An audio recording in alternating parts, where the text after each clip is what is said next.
University housing will feel like home to those on campus during Thanksgiving. Learn about the options students can use over the break. A local middle school deals with ongoing overcrowding issues. Here are the solutions the Fayetteville School Board plans to consider. Local businesses are teaming up with the biking community to donate food. We are super excited for this year, and we hope more breweries hop on next year. Find out how the program encourages community collaboration.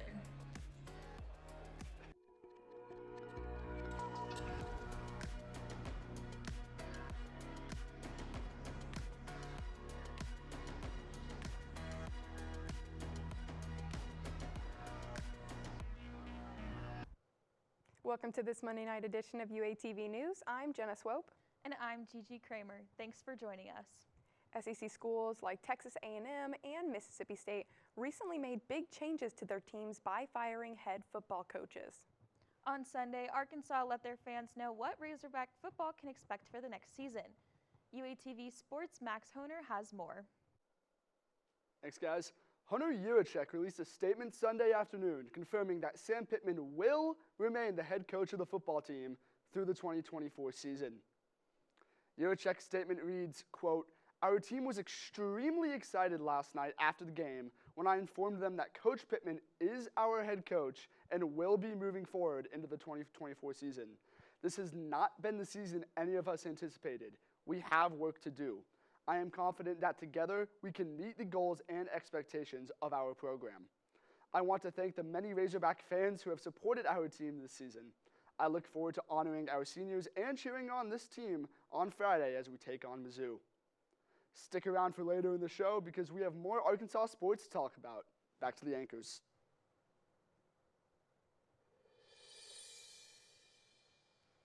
A vehicle hit and killed a 53-year-old biker while crossing MLK. The collision took place on Saturday morning where MLK and South Shiloh Drive intersect. First responders attempted to give first aid, but the man died at the scene. No arrest ensued, but Fayetteville police continued to investigate the situation. Campus housing will prepare to house students during Thanksgiving break. International students can stay in the dorm if they desire. The University Relations Director John Thomas says housing will operate under normal hours, but dining halls will shut down until Sunday, starting Wednesday. A national food drive aims to give everyone a meal this Thanksgiving with help from local businesses. This year, a Fayetteville brewery joins the roster. UATV's Caden Gray joins us live at Fossil Cove. Fossil Cove has been a staple brewery in Fayetteville for over a decade. This year, they're giving out more than just beer. For the first time, Fossil Cove joins Cranksgiving. Anytime we get a chance to collab with our neighboring breweries, it's really fun. Along with other local businesses and the biking community to donate food. Alyssa Shanahan, the tasting room manager, says the Cove has always been about community. A big reason for its creation was to bring the community together, to just have a place, like you said, that everyone can come to and, no questions asked, everyone's welcome here. Cyclists start with a list of goodies they have to get from different stores around the city. And once they have those goodies, it's time to hit the trails and sidewalks of Fayetteville. Then it's time to bring everything back to the Cove. Once here, cyclists can drop off their purchases, and a family that may have otherwise not been able to eat this year can. Some come to the Cove for its environment. It's a nice place to hang out. It's got a really chill vibe, and it's just got a really nice atmosphere. But its community commitment, A lot of people don't get to have dinner. is appreciated. I think that's something a lot of us moneyed folk take for granted. All Cranksgiving donations will go directly toward the Seven Hills homeless community. One can might make the difference between someone having a full course meal this season. I'm Caden Gray reporting for UATV. Fossil Cove collected over 120 pounds of food this year, hoping to increase that number next time. Move your feet before you eat your feast. The Thanksgiving Trot and Trek returns for a third year in Fayetteville. On Thanksgiving Day, participants can choose between a 5K and a 1K hosted by Experience Fayetteville. The trots will begin at Ozark Natural Foods. The races start at 8 a.m. and end by 10 a.m., just in time to catch the end of the Thanksgiving Day parade. Stock up on some food tomorrow at Adohi's weekly Snack Attack program. Every Tuesday, students get to make fun and easy snacks on campus in the Adohi Bee Cabin. This event takes place from 7 to 8 in the evening. This week's snack will consist of granola, and students should RSVP on HogSync in order to reserve their spot. The Volunteer Action Center will help those needing assistance signing up for programs. Volunteers will aid walk-ins with signing up for the Food Assistance Supplemental Nutrition Assistance Program, or SNAP, previously known as food stamps, provides food assistance to eligible households. The walk-in hours run from 11:30 to 1:30 tomorrow. Overcrowding issues persist for one local middle school. McNair Middle School in Fayetteville lacks the space for its students. The Fayetteville School Board heard updates on middle school rezoning projects last Thursday. The board says they plan to revisit these issues in December. In recent years, technology has advanced rapidly. Many of these advancements have transformed the way we live. UATV's Gabby Phelan has more on the story. OpenAI's ChatGPT launched just under a year ago, and it has already gained worldwide attention for its usefulness in the classroom.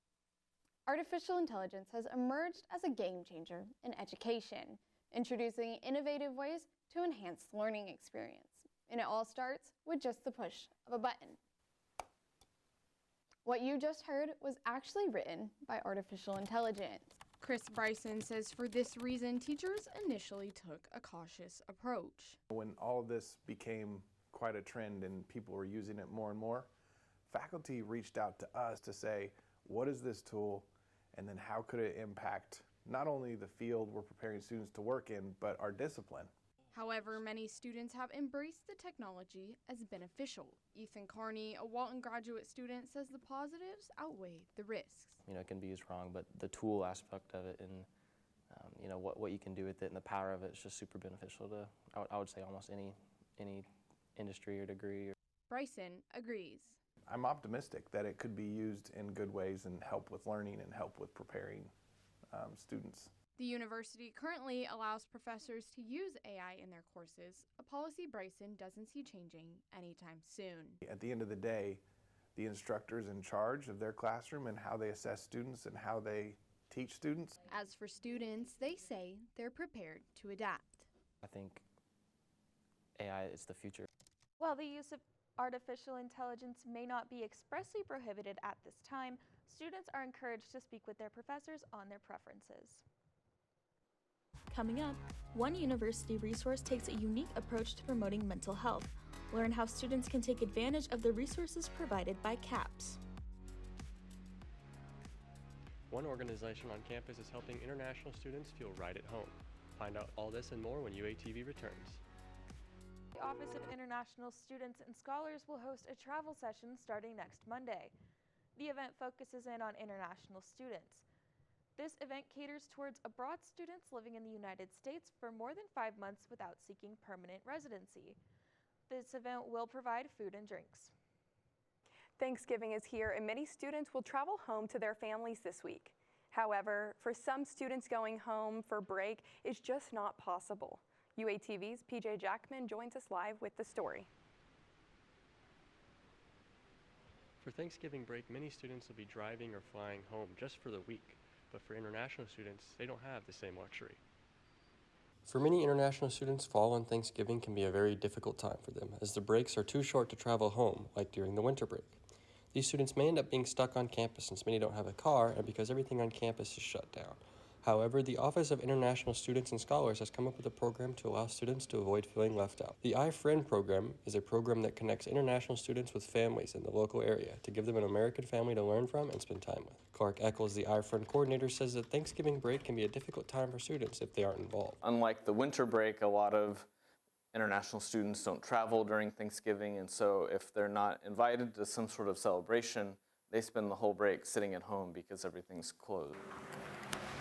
Another feature of the iFriend program is it allows international students to mentor one another by being a cultural mentor. Cultural mentors allow for people of different cultures to come together and form a connection and have someone to get advice from. Obed Johnson is an international student working to become a professor. He is also a cultural mentor. Johnson is from the Trinidad and Tobago, and he has been a mentor to many different students. Johnson says that this program is important because it gives many students chances to learn and grow.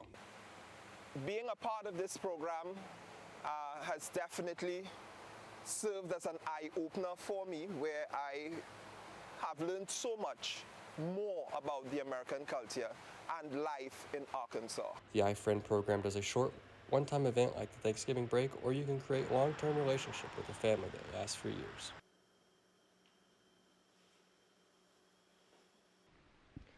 Both Johnson and Eccles emphasize that this program doesn't just benefit international students, but students from all walks of life growing together. Reporting for UATV, I'm PJ Jackman. If you are interested in getting involved with the iFriend program, then you can become a mentor for the 2024-2025 school year. Maple Hill South will host a markers tattoo event today on the 3rd floor lounge. The event will collaborate with the Pat Walker Health Center. Residents can get markers tattoos from the RAs, as well as free resources from CAPS. Winners of the event will get the chance to display their tattoos on the CAPS Instagram. A popular local music venue receives an impressive award. Learn what events George's Majestic Lounge has coming up. The city of Fayetteville plans to put a fresh coat of paint on old structures all throughout the city. This initiative aims to get the whole community involved. UATV's Noah Kim has more on the story. Thanks, Gigi. If you've ever walked down the Razorback Greenway, then you've probably passed by this pump house. But you might not recognize it now because it's been transformed into a canvas for the community. The building's new mural reads, "Imagine the possibilities." And this slogan embodies the revamped purpose of this old pump house. On Saturday, local artists, politicians, and residents alike came together to launch this new community art space. And no, you don't need a permit to paint on this public property. Officials hope the pump house will come to represent the ever-changing identity of the Fayetteville community. And the recently elected City Councilman Bob Stafford says he hopes the public beautification effort does not stop here. It is going to be expanded, and we are going to build actual walls along the trail. I think we're planning it for just behind here.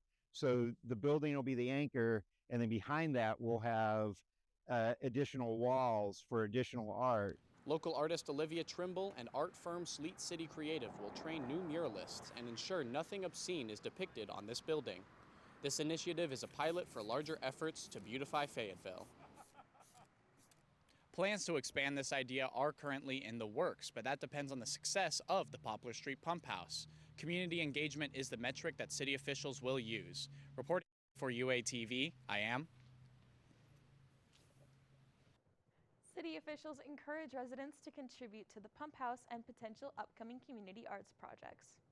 Now voted the best local music venue in the Southeast by Hometowns of Consequence, people say George's Majestic Lounge continues to impress.